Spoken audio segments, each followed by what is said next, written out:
if you're speaking badly about him. Sometimes failing to offer encouragement can devastate someone. Welcome to Prism of Torah with Reb Asaf Aharon Prisman, engaging Divrei Torah, packed with stories and practical insights. Find us wherever you get your podcasts or at prismoftorah.org. Shalom Uvracha. In this week's double parsha, Parshas Tazria-Metzora, specifically Metzorah, the pasuk says that the Kohen shall command and shall take for the person being purified from the affliction of the tzaras that he has, 2 live pure birds.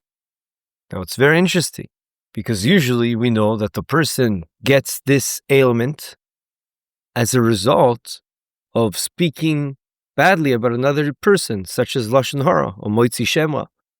However, the Zohar brings down and comments that the reasons there's 2 birds is because 1 bird atones for evil speech and 1 bird atones for the good speech. That seems very odd because tzaras, that is mentioned in this week's parsha, is not really the physical affliction, commonly translated as leprosy, but rather it is a spiritual affliction which manifests itself in a physical way. Now, Metzorah actually is a contraction of the words Motzei, which pretty much screams out the idea of speaking badly about another person. However, the Zohar is telling us, no, there's 2 birds. 1 bird is for speaking badly about another person, and hence it comes to atone for that. However, the 2nd bird comes to atone for good speech.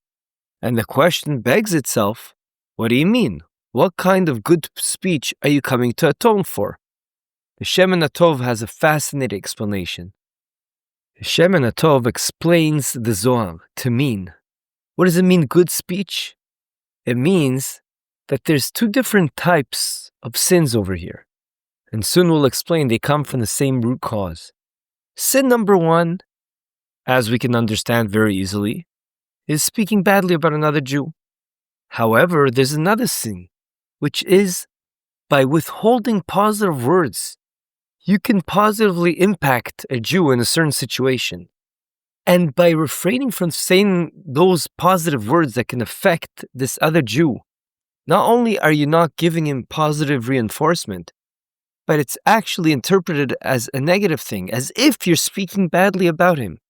Sometimes failing to offer encouragement, a simple thank you or a nice job, can devastate someone, almost to the level of active criticism. Rabbi Yisachar Frand adds to this and says that really, both these types of flaws stem from the same reason. Both speaking negatively and the lack of speaking positively when the situation calls for it actually stem from the same root, a flawed perception. How do we know this? Because we know, Chazal teach us that when we want to know the definition of something, we look to where it's found first in the Torah. The first place we see the idea of lashon hara, the first instance of lashon hara, is the episode with the snake in Gan Eden. The snake looks at Adam HaRishon's situation, which was perfect. He had anything he wanted. The only thing he couldn't do was eat from the tree of knowledge, from Etz Hadas. And yet, the snake made him perceive, oh, you know why you can't eat from there? Because HaKadosh Baruch Hu doesn't want you to be like him. Just like he knows everything, he's going to know everything as well. Same thing was with the lashon hara. The spies had on Eretz Yisrael. They went inside and they said, what? Eretz ochelet yoshveha, the fruits are too big. But really, it's a matter of perception. They saw an amazing country with unbelievable fruits, but they misinterpreted the whole thing. You see that there's actually a lot in common, both in speaking badly about another Jew, even if it's true, and also about not saying positive reinforcement to someone when the situation calls for it. And that's because a person is not perceiving the situation in the correct way. He should always look for the positive, as we spoke last week, but for a different reason over here. A person, when he's assessing a situation, he should look for the positive. That's the correct way that HaKadosh Baruch Hu wants you to look at the world. Those who speak evil and don't say positive things to their fellow Jew are actually perceiving the world in the wrong way. They're focusing exclusively on flaws while they're blind to goodness.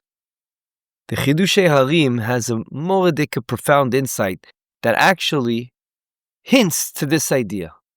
When you look at something, if it's a blemish in Hebrew is called nega. In lashon HaKodesh it's called nega, spelt nun gimel ayin. And pleasure, oneg, also uses the same letters. Just instead of nun gimel ayin, it's ayin nun gimel. It's the identical letters. The only difference between them is where the letter ayin is placed. Ayin, the letter ayin, when you say it in lashon HaKodesh, is actually I. So where is the I placed? When it's a negative thing, it's a blemish. The I is placed at the end because screaming out your perception is flawed. You're not perceiving it correctly. However, the same situation that some may see it as a blemish, others perceiving the situation correctly, looking for the positive, where the I is at the beginning, you're perceiving it positively, you're using your positive perception, then the same situation can be interpreted as pleasure, oneg, which is exactly the idea we're saying. This screams out the difference between Bilam HaRasha and Avram Avinu. We know that Chazal teach us that the wicked Bilam possesses an ayin hara, as opposed to Avram Avinu, who had ayin tova. He had a good eye because his perception was always positive. They represent the two different types of people. Motzei Hashem will all strive to be like Avram Avinu, that ayin tova, and always looked for good things. And that has two ripple effects. Number one, to say positive to someone else when the situation screams for it. And number two is not to say anything bad about another Jew. I would like to end off with this story, which is hot from the press, from my building, my apartment building.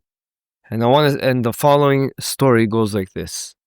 There's a known beautiful custom that the Shabbos after Pesach, one bakes a challah in the shape of a key, symbolizing the opening of new gates of shefa and bracha for all different facets of life, simcha, parnasa, children, etc.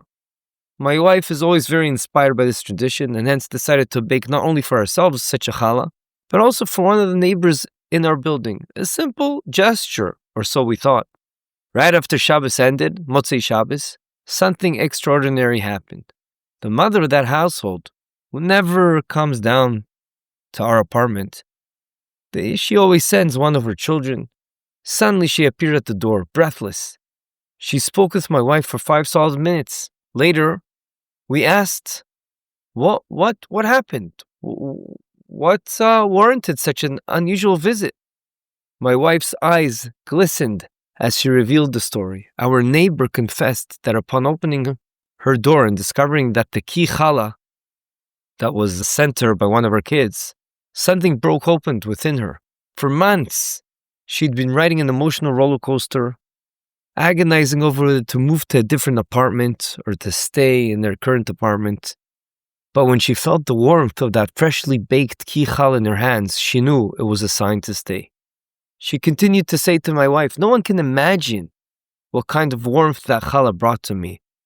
What a game-changing event it was.